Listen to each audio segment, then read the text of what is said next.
Assalamualaikum warahmatullahi wabarakatuh. Ensiklopedia Al-Fatih kembali ke hadapan Anda untuk berbagi info Islami. Semoga menginspirasi aktivitas Anda hari ini. Dan jangan lupa klik tombol subscribe dan aktifkan notifikasi tombol lonceng agar tidak tertinggal berita terbaru dari Ensiklopedia Al-Fatih.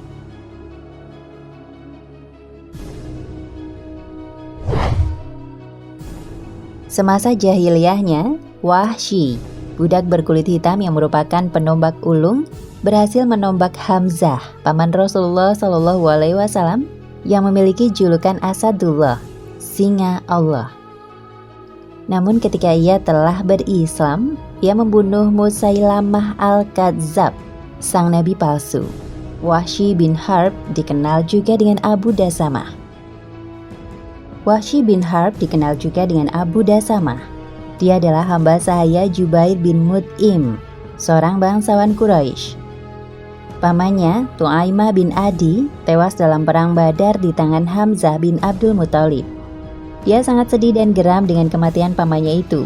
Ia senantiasa menunggu waktu yang tepat untuk membalas dendam.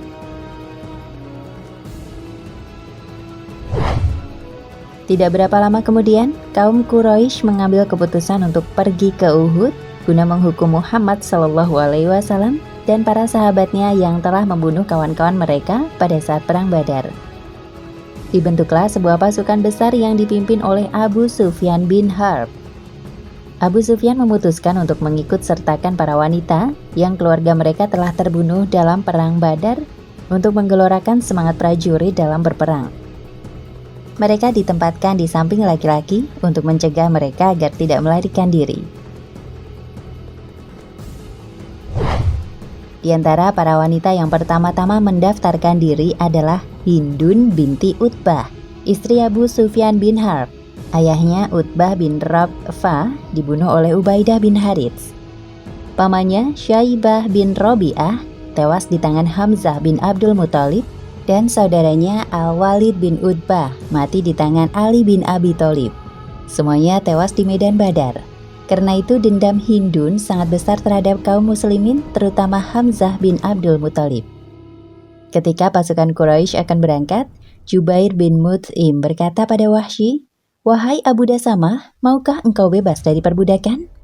"Bagaimana caranya?" tanya Wahsy. "Bila engkau berhasil menewaskan Hamzah bin Abdul Muthalib, paman Muhammad yang telah membunuh pamanmu, Tu'aim bin Adi, maka engkau kubebaskan dari perbudakan," kata Jubair.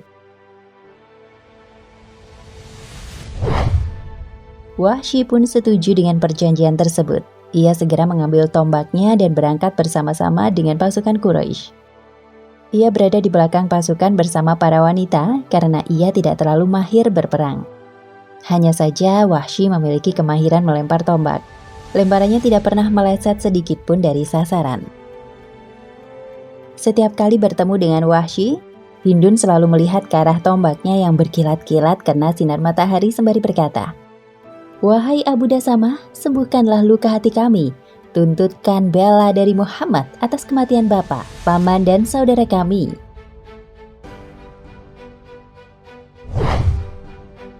Ketika dua pasukan bertemu, Wahsy keluar dari tenda dan mengincar Hamzah dengan diam-diam. Ia memang telah mengenalnya sebelum itu.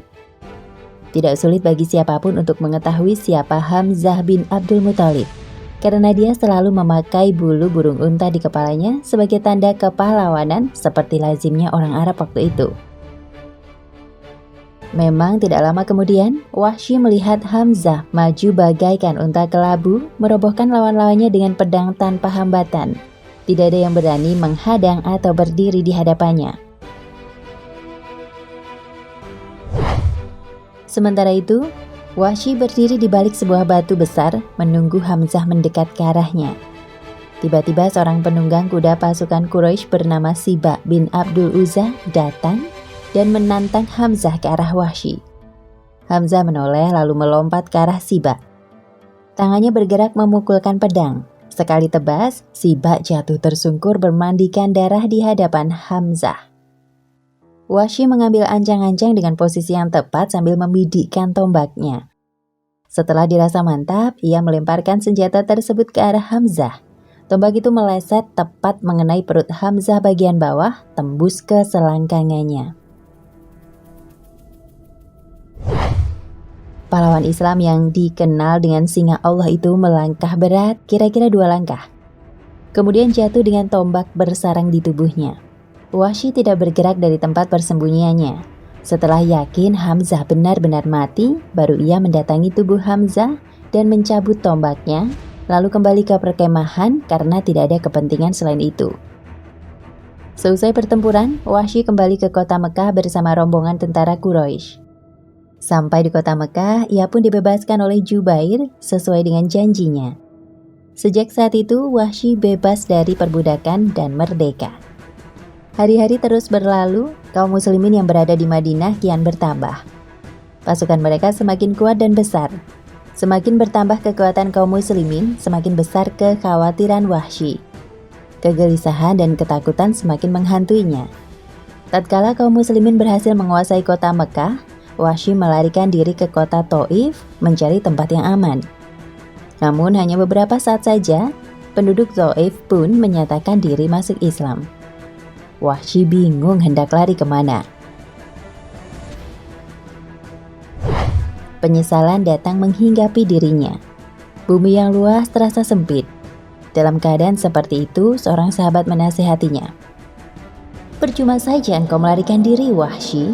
Demi Allah, Muhammad tidak akan membunuh orang yang masuk agamanya dan mengakui kebenaran Allah dan Rasul-Nya," ujar sahabat tersebut. Mendengar nasihat itu, Wahsy berangkat ke Madinah. Di hadapan Rasulullah, ia menyatakan diri masuk Islam. Namun begitu mengetahui Wahsy adalah pembunuh pamannya, Hamzah, Rasulullah memalingkan mukanya dan tidak mau melihat wajah Wahsy. Hal itu terjadi sampai beliau wafat. Walaupun Wahsy tahu bahwa Islam menghapus dosa-dosa yang telah lalu, tapi ia tetap menyesal. Ia tahu musibah yang ia timpakan kepada kaum muslimin saat itu sangat besar dan keji. Ia telah membunuh seorang pahlawan Islam secara licik dan tidak jantan. Karena itu, Wahsy selalu menunggu kesempatan untuk menebus dosanya.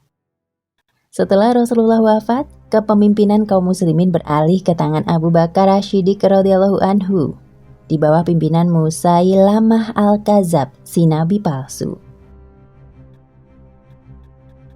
Bani Hanifah dari Najd murtad dari agama Islam. Khalifah Abu Bakar menyiapkan bala tentara untuk memerangi Musailamah dan mengembalikan Bani Hanifah ke pangkuan Islam. Wahsy tidak menyia-nyiakan kesempatan itu. Bersama pasukan yang dipimpin oleh Khalid bin Walid, ia berangkat ke medan Yamamah.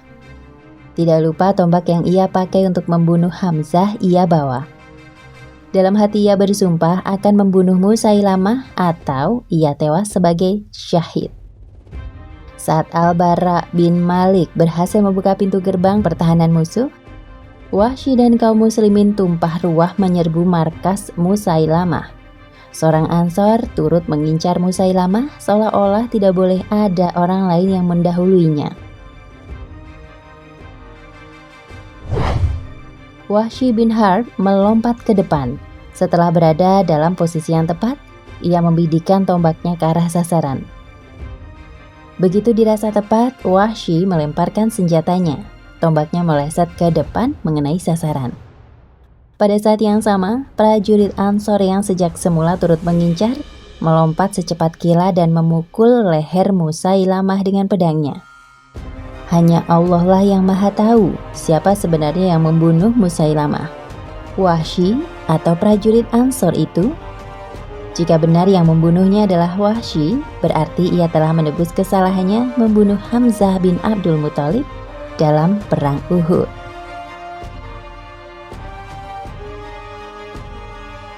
Nah, pemirsa Ensiklopedia Al-Fatih, sampai di sini perjumpaan kita kali ini.